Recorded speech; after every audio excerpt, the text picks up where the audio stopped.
To you a market that people misunderstand forgiveness. They think forgiveness is always noble, always mature, always healing. They think the higher path is to let it go, rise above it, move on, keep your heart clean, and never hold anything against anyone. And in some cases, that is wisdom. The more you will trade with it, but Stoicism is not sentimental. Stoicism does not ask you to become soft in the name of virtue. It does not ask you to erase memory just to look evolved. It does not ask you to keep opening the gate to people who have already shown you they enjoy entering with poison in their hands. The closer you a mark, you will trade with it. The Marcus Aurelius would tell you something harsher and more useful. You can release hatred without restoring access. You can let go emotionally without reconciling structurally. You can be at peace without pretending the betrayal did not reveal something permanent. The more you will trade with it, that is where most people go wrong. They confuse forgiveness with reinstatement. They forgive, then reopen the door. They move on, then return to the same person. They say they are healing, but what they are actually doing is surrendering their standards. The closer on you are to a marker, then when the betrayal happens again, they call it bad luck. No, it was bad memory, because betrayal is never only about pain. Betrayal is information. It tells you where someone places self-interest when tested. It tells you what they do when loyalty becomes inconvenient. The more you will trade with it tells you who they become when your vulnerability crosses paths with their opportunity. That is why betrayal matters so much. Not because it hurts your feelings, because it reveals character under pressure. And Stoicism is obsessed with character. The Stoic does not ask, the closer you are to a marker, you will trade with it. How do I feel about this person? The Stoic asks, what did this action reveal about the nature of this person and what would be wise now? That is a very different question, because once you start thinking that way, the closer you and the more you'll trade with it, where forgiveness stops being an emotional performance and becomes a strategic decision. This is the first truth. Not every betrayal deserves hatred, but some betrayal should permanently change your access policy. Closer you are to the market, the world will pressure you to be the bigger person. It will reward you socially for looking forgiving. It will say everyone makes mistakes, nobody's perfect. You should be compassionate, understanding, emotionally intelligent. And yes, be all of those things, but do not be naive.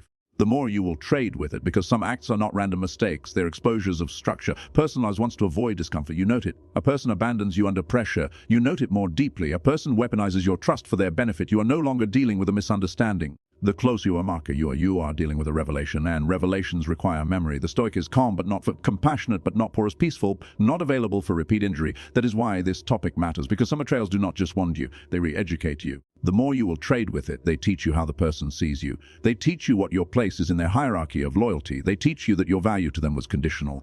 And once that lesson is clear, pretending not to see it is self-betrayal. That is the darker side of forgiveness nobody talks about. Sometimes forgiving too quickly is not wisdom. It is desperation to restore the illusion that what happened did not mean what it clearly meant. But it did mean something, and part of becoming psychologically strong is being willing to let painful meaning stand, not forever as bitterness, but forever as information. Stoicism is not about staying angry, it is about staying accurate, because anger is unstable. Accuracy is clean. Anger screams, how could they do this to me? Accuracy says, so this is who they are when tested. Anger replays the wound. The more accuracy draws the boundary. That is what strength looks like after betrayal, not revenge, not endless resentment, not dramatic speeches, the kind of clarity that lets you say, I no longer hate you, but I also no longer misread you. That sentence is stronger than revenge. The closer you are, the more you will trade with it, because revenge keeps you tied to the person. Clarity releases you while protecting you. And now we come to the first betrayal, the one many people excuse for far too long, the betrayal of private trust. When someone takes what was given in confidence, your weakness, your fear, your confession. The more you will trade with your plan, your private wound, and turns it into leverage, exposure, gossip, or social currency. They are not just being careless, they are showing you how they handle sacred access. That lesson is expensive. Do not waste it. Stoic philosophy. Let's go deeper into the first betrayal, because many people minimize it. They say maybe they didn't mean it. They were just upset. It slipped out. They were emotional. Maybe. But Stoicism is not interested in comforting stories when the evidence is already clear. The issue is not whether they had a bad day. The issue is what they chose to do with privileged access. Betrayal lunti. The more you will trade with it. When private trust becomes leverage, this is one of the deepest forms of a betrayal, because it attacks the invisible foundation of human closeness. When you trust someone with something private, you are doing more than sharing a fact. You are saying, in effect, closer you are to more you will trade with it. Or I believe you can hold this without turning it into power. That is sacred. And when someone takes that private thing, your wound, your weakness, your fear, your confession, your insecurity, your family issue, and uses it in an argument, a joke, a social moment, or a quiet act of exposure, the closer you are, you will trade with it. They are not simply being careless, they are revealing their structure, because the hidden message of that act is brutal. Your vulnerability is useful to me when I need advantage. That changes everything. It means intimacy. To them is conditional. Closer humor, that means trust is not something they protect under pressure.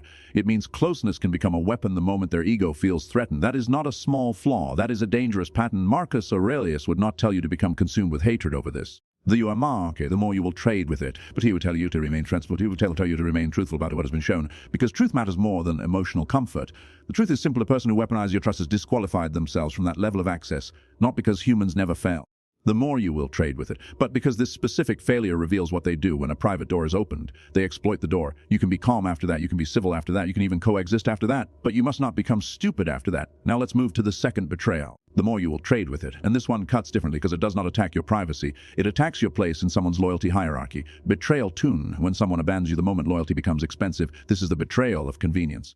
The more you will trade with it. It is when someone stands with you while it costs nothing. But just at the moment standing with you requires courage, sacrifice, discomfort, or risk. This is the friend who loves you in peace but vanishes in crisis. Closer you are to a market, the partner who enjoys your strength but withdraws when carrying you becomes difficult. The ally who praises you in private but distances themselves in public. The person who calls you family until choosing you comes with consequences. The more you will trade with it. This betrayal hurts so deeply because it exposes a lie you were living inside. You thought the relationship was built on loyalty, it was built on convenience. And convenience always looks like loyalty until pressure arrives. That is why Stoicism values adversity. Pressure reveals rank. The more you will trade with it shows you who you really are to people once comfort disappears. The mistake people make after abandonment is that they search for explanations that preserve the illusion. They were overwhelmed. They didn't know what to do. They still care in their own way.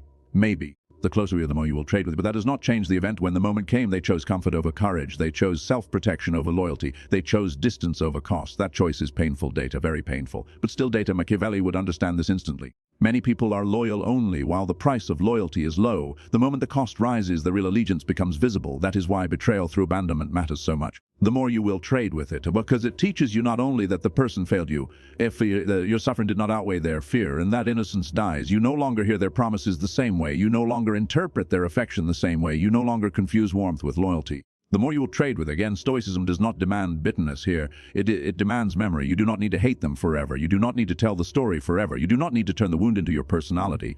But you also do not get to erase what was revealed just because remembering it hurts. There's that, to betray it. That is how people betray themselves after being abandoned. I'll never forgive these three betrayals. Stoic philosophy, now we come to the third betrayal, and in many ways this is the darkest one, not because it is the loudest, but because it is the most deceptive. With it, the first betrayal weaponized your vulnerability. The second betrayal abandoned you when loyalty became costly. The third betrayal smiles while cutting. Betrayal Thursday, when someone pretends loyalty while quietly undermining you. This is the betrayal of concealed sabotage. The more you will trade with it. It is the friend who encourages you publicly but competes with you privately. The colleague who praises your work then weakens your position behind the scenes. The partner who says they support your growth but subtly drains your confidence whenever you begin to rise. The more you will trade with it. The relative who blesses your future to your face while poisoning your name in rooms you are not in. This betrayal is especially dangerous because it hides inside ambiguity. Nothing is dramatic enough to point at immediately. Nothing is loud enough to prove in one sentence. Nothing is clean enough to confront without being made to look too sensitive. That is why people stay in it too long. They keep asking. The closer you are, the more you will trade with. And they didn't mean that way. Maybe I'm overreacting. Maybe it's just their personality. Meanwhile, the sabotage continues. That is what makes covert betrayal so corrosive. It does not only damage your position, it attacks your perception. The more you will trade higher, because now you are not just dealing with the person, you are dealing with the confusion they create inside you. And confusion is expensive. It burns energy. It delays decisions. It weakens trust in your own instincts. It keeps you emotionally tied to someone whose power depends on never being fully direct. Marcus Aurelius would not tell you to become paranoid, but he would absolutely tell you to trust repeated patterns more than charming words. That is the key. Not one strange moment, not one awkward sentence. The more you will trade with it, not one off-tone comment, repeated patterns, repeated diminishment, repeated subtle disrespect, repeated erosion of confidence, repeated absence of genuine support, repeated friction around your growth, your peace, or your momentum. That pattern is the proof. The one a marquee will trade, because hidden message of concealed sabotage is brutal. I want access to you without truly wanting your ride is poison. A person like this often wants your warmth, your usefulness, your energy, your loyalty, your status. The closer you do a market, the more intelligence, but they do not your full emergence. Why? Because your rise rearranges the relationship. If you become stronger, calmer, more successful, more respected, more sovereign, then they must face themselves differently. The closer you are market, and many people would rather quietly undermine your growth than confront their own stagnation. That is why covert betrayal often comes from insecure people who still want to keep you close, not because they love you cleanly, because they want controlled access to your light. The closer you are to a marker, that now we need an important distinction, because most people collapse all of this into one word, forgiveness.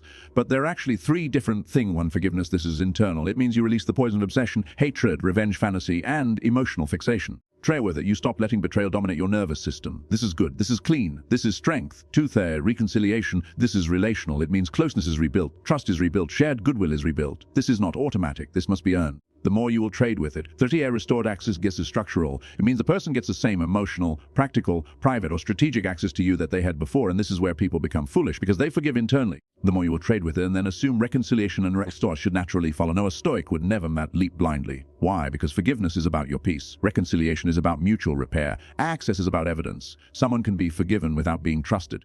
The more you will trade with it, someone can be understood without being welcomed back in. Someone can be released emotionally without being restored structurally. That is not cruelty. That is discernment. So now we have the 3 betrayals. The closer you are to leverage, private trust turned into leverage, loyalty withdrawn when it became costly, false loyalty covering quiet sabotage. These are not minor wounds, they are revelations. And revelations are meant to change your boundaries. Title: Never forgive these 3 betrayals. Stoic philosophy. So how does the Stoic live after betrayal? Not with bitterness, not with revenge, and not with fake forgiveness that reopens the same wound. The Stoic response is harder than all of those. It is disciplined memory. Rather, that means you remember clearly without letting memory rot into hatred. Because hatred is still attachment. Revenge fantasy is still attachment. Obsessive replay is still attachment. Even when the emotion feels justified, it still ties your nervous system to the person who injured you. The more you will trade with it. Marcus Aurelius would never advise that. He would say free your inner life, but do not lie to yourself about what the event revealed. That is the balance. You release emotional poison. You keep structural intelligence. That is what strong people do after betrayal. The closer you are to market, weak people usually move in one of 2 directions. One direction is bitter. They become cynical, rigid, suspicious of everyone, unable to soften, unable to trust, unable to love without armor so thick that intimacy dies before it starts. The other direction is denial. The closer you are to a market, the more minimize what happened. They rush to home to understand. They tell themselves they are healed because they are no longer angry, while secretly they are only afraid to face the truth that the relationship was never what they believed it was.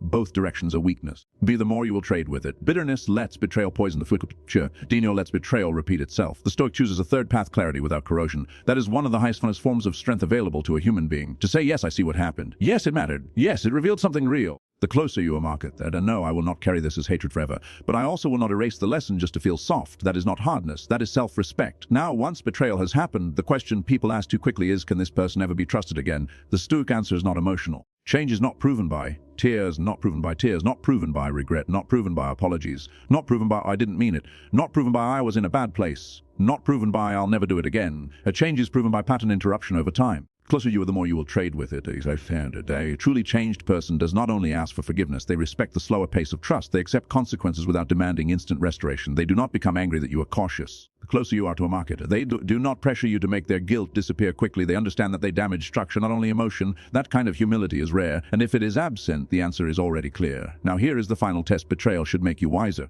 The closer you are market, the more you will trade with it. Not smaller. This matters more than people realize. After betrayal, many people overcorrect it. They say, I'll never trust again. I'll never be vulnerable again. I'll never need anyone again. I'll never give access again. That may feel powerful.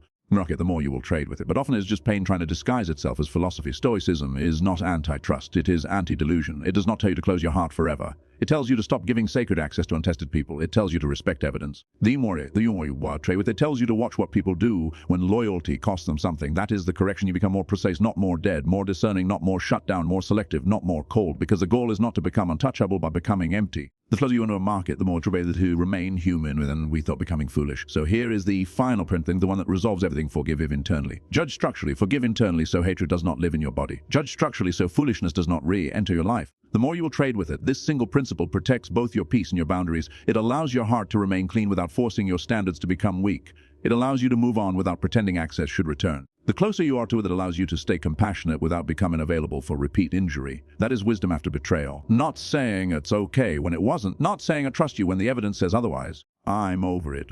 When what you really mean is, I'm afraid to face what it revealed. Wisdom says, I can release you emotionally and still remember you accurately. That is the Stoic answer. Not anger forever. Not amnesia in the name of love. But clean memory, strong boundaries, and peace that does not require self-betrayal.